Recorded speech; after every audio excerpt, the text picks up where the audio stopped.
दिल्ली की सड़कों पे एक बार फिर से आंदोलन की तैयारी तेज हो गई है। जी हाँ, बात हो रही है कॉकरोच जनता पार्टी की। कल कॉकरोच जनता पार्टी की मीटिंग थी और उस मीटिंग में फैसला लिया गया कि आगामी 5 सितंबर को दिल्ली की सड़कों पे फिर से कॉकरोच जनता पार्टी उतरने के लिए तैयार होगी। जी हाँ, जिस आंदोलन ने कुछ समय पहले राजधानी में काफी हलचल पैदा कर दी थी, उस आंदोलन से जो भारत के शिक्षा मंत्री हैं उनका इस्तीफा देना पड़ा था, मोदी सरकार को झुकना पड़ा था, वो आंदोलन फिर से दिल्ली की सड़कों पे दिखने जा रहा है और जगह जंतर मंतर की जगह इस बार इंडिया गेट होने वाला है। आंदोलन से जुड़े संगठन ने 5 सितंबर को इंडिया गेट से दिल्ली पुलिस का जो मुख्यालय है वहां तक मार्च करने की घोषणा उन लोगों ने की है। आइए मैं कुछ मुख्य बिंदु जो है इस कल की जो मीटिंग है उसके बारे में बता दूं। इस बार आंदोलन की 2 मांगें बताई जा रही है। पहला, प्रदर्शन के दौरान जो दर्ज की गई थी एफआईआर, उस एफआईआर को वापस लेने की मांग है, जो कि सरकार ने जब पिछला आंदोलन चल रहा था और उनका इस्तीफा लिया गया था तो उसमें एक ये मांगे थी कि जो मार्च हुआ था उसमें जिन छात्राओं पे लाठी बरसाई गई थी या जिन पे केस किया गया था वो वापस लिया जाए। उस मांग को कॉकरोच जनता पार्टी के हिसाब से अभी तक सरकार ने मांगी नहीं है और वो एफआईआर अभी तक दर्ज है।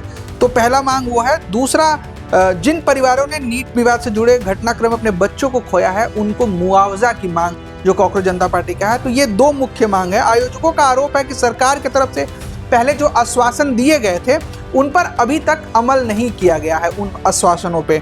लेकिन सरकार और प्रदर्शनकारी के बीच में इस पूरे मामले को लेकर एक बड़ा कानूनी पेच भी सामने आ रहा है। अब आइए बता दें मामला क्या है। मामला है बेसिकली सुप्रीम कोर्ट तक पहुंच चुका है। तो सवाल ये है कि क्या 5 सितंबर की मार्च फिर दिल्ली की राजनीति और प्रशासन के लिए एक नई सिरदर्द बनने जा रही है। नमस्कार, मैं हूं आशुतोष और आपने देखना स्टार्ट कर दिया है न्यूज़ आई। आखिर 5 सितंबर को क्या होने वाला है, सब लोग के मन में सवाल है। आंदोलन से जुड़े लोगों ने घोषणा की है कि 5 सितंबर को शांतिपूर्ण मार्च निकाला जाएगा। मार्च की शुरुआत इंडिया गेट से करने की बात कही गई है।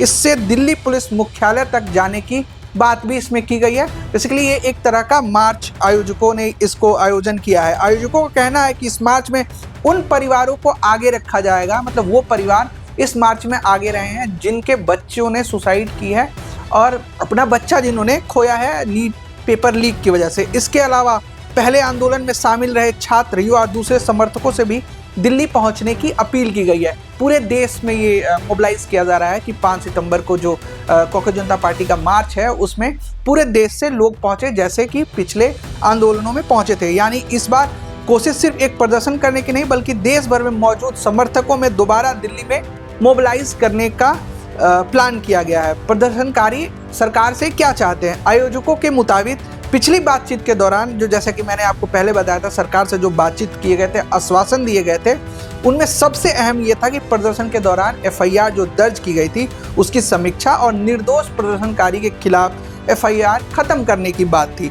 दूसरी मांग वही उन परिवारों के मुआवजा की है जिनके बच्चों की मौत से यह आंदोलन जुड़ा हुआ है। आयोजकों का दावा भी है कि उन्हें उम्मीद थी कि सरकार इस मुद्दे पे, इस मसले पे जल्द कार्रवाई करेगी, लेकिन अभी तक सरकार की तरफ से कोई कदम नहीं उठाया गया है। उनका आरोप ये भी है कि समय बीतने के बावजूद उनके मांगों पे ठोस कार्रवाई नहीं की जा रही है। इसी वजह से अब दोबारा आंदोलन करने का रास्ता कॉकरोच जनता पार्टी द्वारा चुना गया है। लेकिन अब इसमें सरकार का पक्ष क्या है, यह कहानी का दूसरा पक्ष अब समझना भी जरूरी है कि सरकार इसमें क्या कर रही है। सरकार और पुलिस का तर्क ये है कि प्रदर्शन के दौरान कानून व्यवस्था से जुड़े कई गंभीर सवाल सामने आए थे।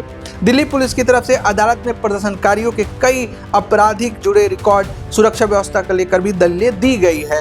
पुलिस का कहना है कि अगर किसी व्यक्ति के खिलाफ पहले से आपराधिक मामला है तो सिर्फ प्रदर्शन में शामिल होने की वजह से उस रिकॉर्ड को नज़रअंदाज नहीं किया जा सकता है। उस प्रदर्शन में बहुत सारे ऐसे भी लोग मौजूद थे जिनके पहले से, जिन पे आपराधिक मामला दर्ज है। तो दिल्ली पुलिस इस बात को इस संज्ञान में लाना चाह रही। वही प्रदर्शनकारियों का सवाल है कि अगर पुलिस के पास ऐसे लोगों की सूची है जिनका आपराधिक रिकॉर्ड है तो वो सूची सार्वजनिक करने में दिल्ली पुलिस क्यों कतरा रही है। बेसिकली दिल्ली पुलिस जिन लोगों पे एफआईआर किया है या जिनके खिलाफ आपराधिक साजिश है उनका जो नाम है एफआईआर में, जिनका नाम उन्होंने एफआईआर में दर्ज किया, उसका नाम भी सार्वजनिक नहीं कर रही है दिल्ली पुलिस। किस व्यक्ति पे किस मामले पे कार्रवाई हुई है अभी तक, ये सब कुछ भी दिल्ली पुलिस सार्वजनिक नहीं कर रही है। तो क्या अब हर आरोपी वास्तव में प्रदर्शन में हिंसा या कानून व्यवस्था बिगाड़ने में शामिल था, ये पूछ रहा है कॉकरोच जनता पार्टी। और यही इस विवाद की असली जड़ है, क्योंकि मामला अब सिर्फ सड़क से प्रदर्शन तक सीमित नहीं है। सुप्रीम कोर्ट में भी इस पूरे घटनाक्रम पे सुनवाई हुई थी। प्रदर्शनकारियों की ओर से एफआईआर और पुलिस कार्रवाई को लेकर सवाल उठाए गए हैं। वहीं दूसरी तरफ अदालत के सामने पुलिस और सरकार का भी पक्ष मौजूद है।